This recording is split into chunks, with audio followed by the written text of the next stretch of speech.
Hello everyone, and welcome to my YNR Official 24 channel. Nick never imagined that 5 simple words, spoken in a moment of raw exhaustion and emotional fracture, would detonate his entire life. But the instant they left his mouth, low, trembling, and devastatingly clear,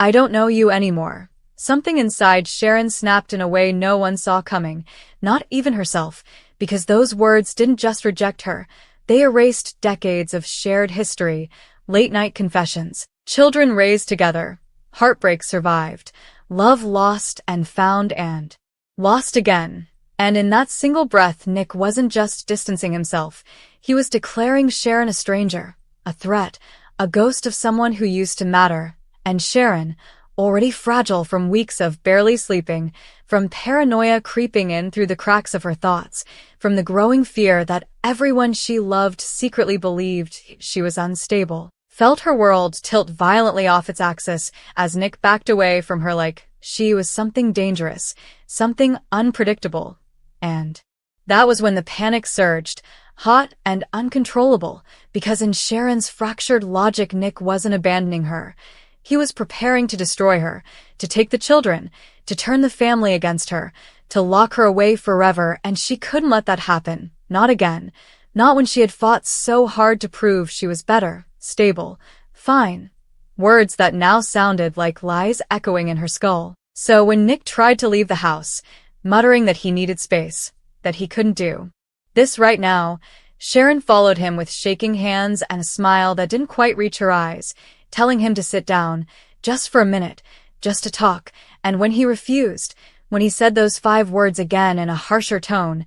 "I don't know you anymore," Sharon moved on instinct, grabbing the decorative scarf from the table and striking him with a force born of terror, not rage, just enough to stun him, to make him stumble. And before Nick could fully process what was happening, Sharon had pushed him onto the couch, her voice breaking as she apologized over and over while tying his wrists with trembling fingers, insisting she was doing this for his own good, that he was confused, that he wasn't thinking clearly, that she just needed him to listen. And Nick, dazed and horrified, demanded she stop, telling her this was insane, that she was crossing a line she could never uncross. But Sharon only heard the echo of every accusation ever thrown at her, every whispered concern about her mental health, every look of pity, and she sobbed as she finished restraining him, telling him she was saving them, that once he calmed down he'd understand, that doctors always believed him and never her,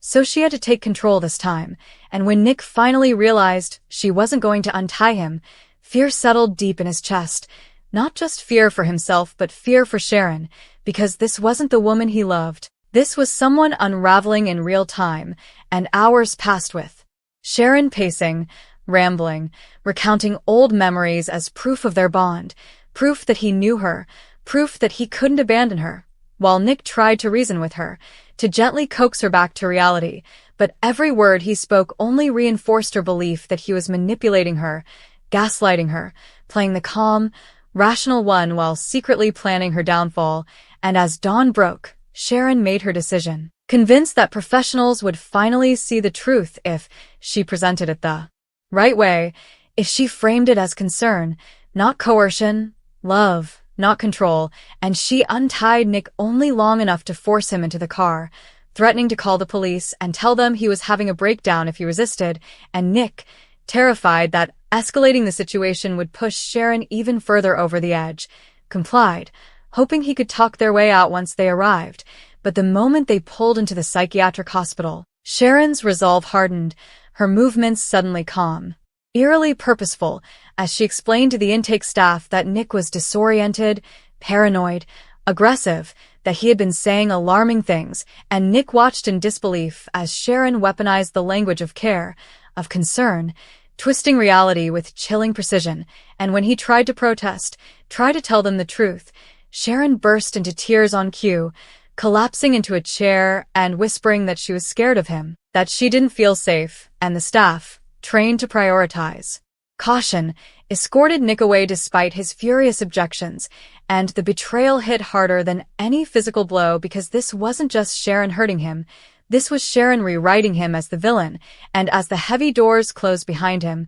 Nick finally understood the full weight of those 5 words, because in telling Sharon he didn't know her anymore, he had unknowingly triggered the very nightmare she had spent her life running from, and hours later, when Victor Newman stormed into the hospital demanding answers, when Nikki stared at Sharon in stunned silence, when Faith's tearful voice cracked over the phone asking why her parents were doing this again, Sharon's certainty began to crumble, the adrenaline fading, the cracks widening, and realization crept in slowly, mercilessly, as she replayed the night in her head not as justification but as horror, seeing Nick's fear, hearing her own voice sound foreign, unhinged, and by the time she finally admitted what she'd done, it was too late to undo the damage, because Nick emerged from the hospital not just angry but changed, deeply shaken, questioning every memory, every reconciliation, every promise they had ever made, and Sharon, now facing consequences she could no longer rationalize away,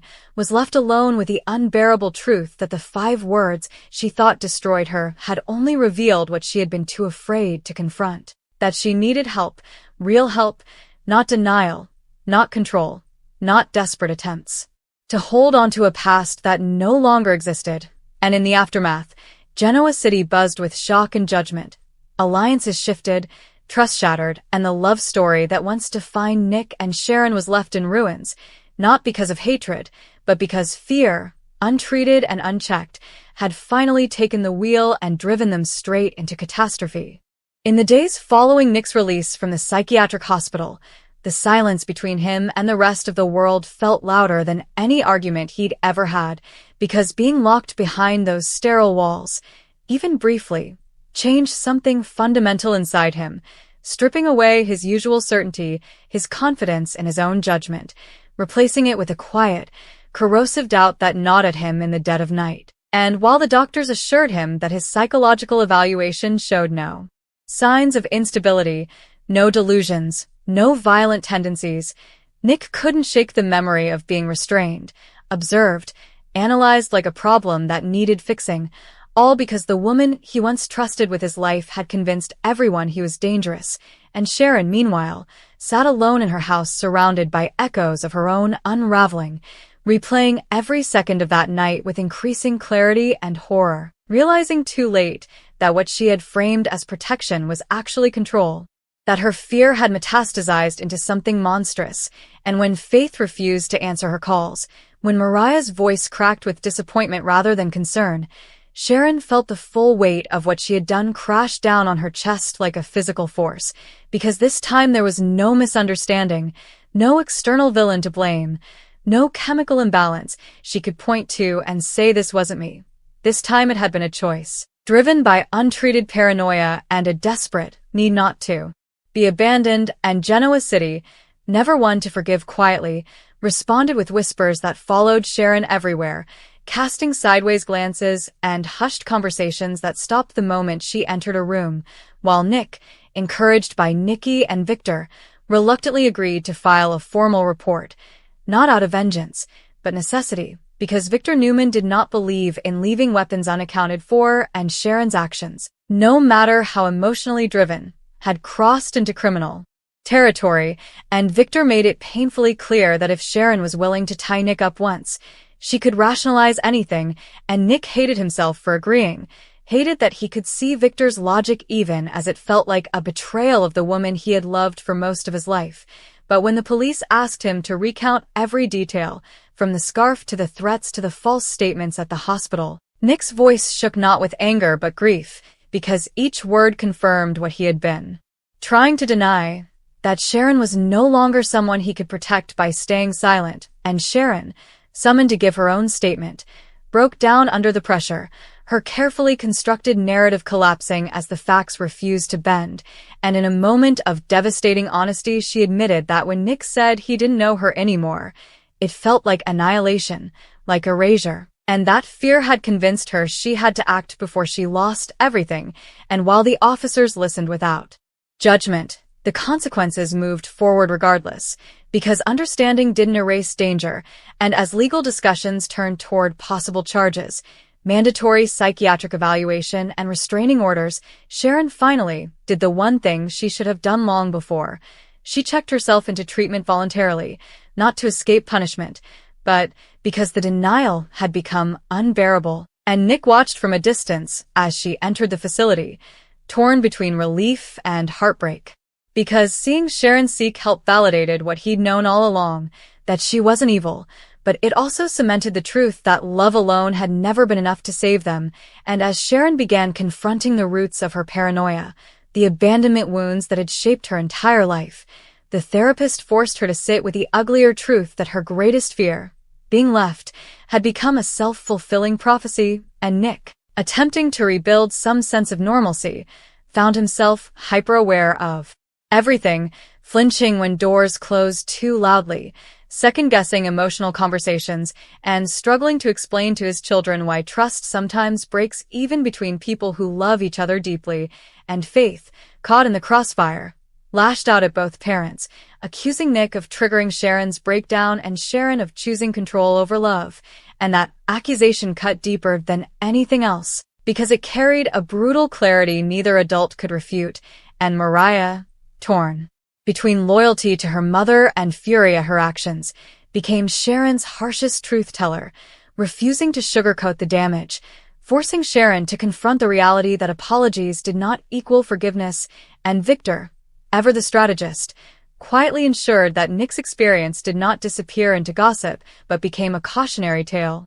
using his influence to reinforce legal protections while also preparing for the possibility that Sharon, once released, might spiral again, because Victor Newman never trusted redemption without leverage, and the city watched closely as weeks passed, wondering whether Sharon's treatment would bring genuine change or simply another temporary calm before the next storm, and Nick, standing at the edge of his own emotional exhaustion, finally admitted to himself that the most terrifying part of the ordeal wasn't being tied up or institutionalized. It was realizing how easily love could turn into something dangerous when fear went unchallenged. And when Sharon eventually requested a mediated meeting, supervised and cautious, Nick agreed not because he was ready to forgive, but because he needed closure, and in that sterile room, stripped of dramatics, Sharon looked at him with clear eyes for the first time in months and said the words that mattered most.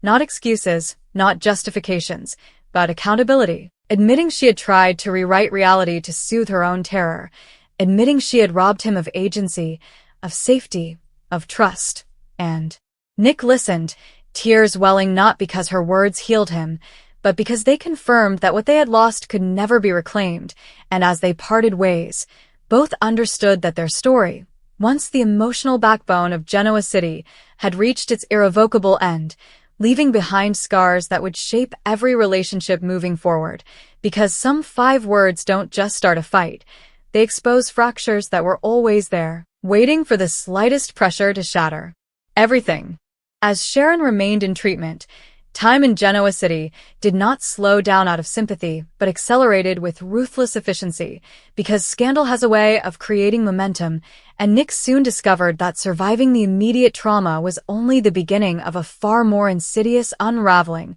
one that seeped into his sleep, his relationships, and even his sense of identity. As he began waking in the middle of the night convinced he was still restrained, his wrists tingling with phantom pressure, his heart racing as though he were about to be dragged away again, and though he told no one at first, not Nikki, not Victoria, not even Victor, the truth was that being forcibly reframed as unstable had lodged itself deep in his psyche, creating a quiet terror that someday, somehow, someone would believe it again, and that fear made him guarded, distant, almost brittle, especially when conversations turned emotional, because vulnerability now felt like a liability rather than strength, and when Faith noticed the shift, how her father flinched at raised voices, how he avoided confrontation she had once seen him face head-on, her resentment curdled into guilt, blaming herself for not seeing the signs sooner, for not intervening before her mother crossed a line that would forever stain their family,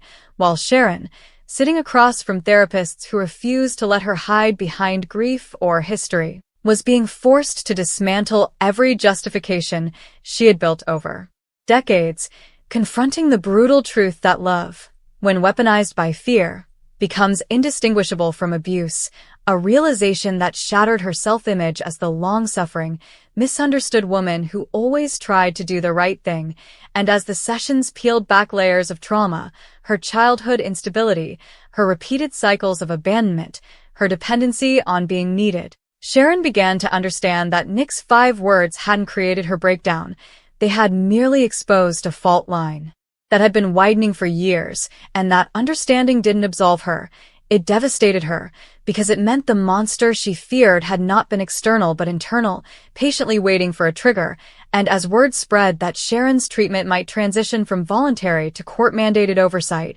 the legal machine began grinding in earnest, with Michael Baldwin warning Nick that Sharon's admission of tying him up, regardless of intent, constituted unlawful restraint and coercive control. And Nick recoiled at the language even as he recognized its accuracy, struggling with the dissonance of loving someone who had committed an act he would condemn in anyone else. And Victor, never content to let matters resolve organically, quietly arranged for safeguards, security details, legal contingencies, emergency protocols,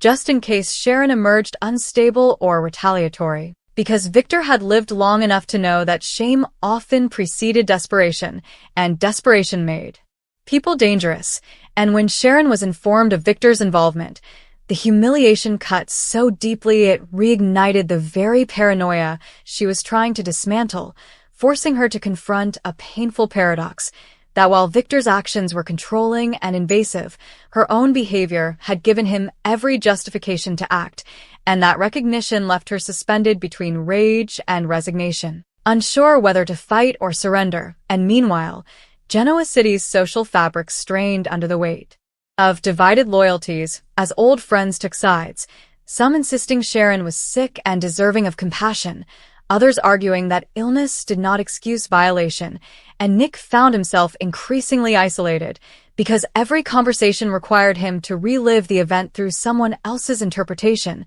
turning his trauma into public property. And when he finally snapped during a heated exchange at society, his voice rising in a way that startled even him, the room fell silent, and Nick realized with horror that he was being watched not as a victim, but as a potential liability. As though Sharon's narrative had left a residue that clung to him no matter how many facts disproved it, and that realization planted a seed of fury that had nowhere to go, because anger felt dangerous now, too easy to misinterpret, and so it calcified into something colder, something sharper, something that began to resemble Victor more than Nick cared to admit. And as weeks passed, Sharon was granted limited supervised contact with her children, moments she clung to with desperate intensity, rehearsing apologies, promising change, only to be met with cautious politeness rather than warmth. And Faith's refusal to embrace her broke something fundamental inside Sharon, because motherhood had always been her moral anchor, the proof that she was capable of love without destruction. And now even that certainty had been stripped away, forcing Sharon to confront the possibility that she might never be trusted again, no matter how much progress she made. And when she learned that Nick was considering a permanent restraining order, not out of spite but self-preservation, Sharon's fragile stability wavered, her mind spiraling toward catastrophic thinking, imagining a future where she was permanently erased from Nick's life, from her children's daily existence, from the narrative of Genoa City itself. And it was only through the intervention of a relentless therapist who refused to indulge self-pity that Sharon managed to pull back from the brink, being forced to accept that accountability meant accepting outcomes she did not get to control, a lesson that felt like punishment but was, in truth, her only path forward.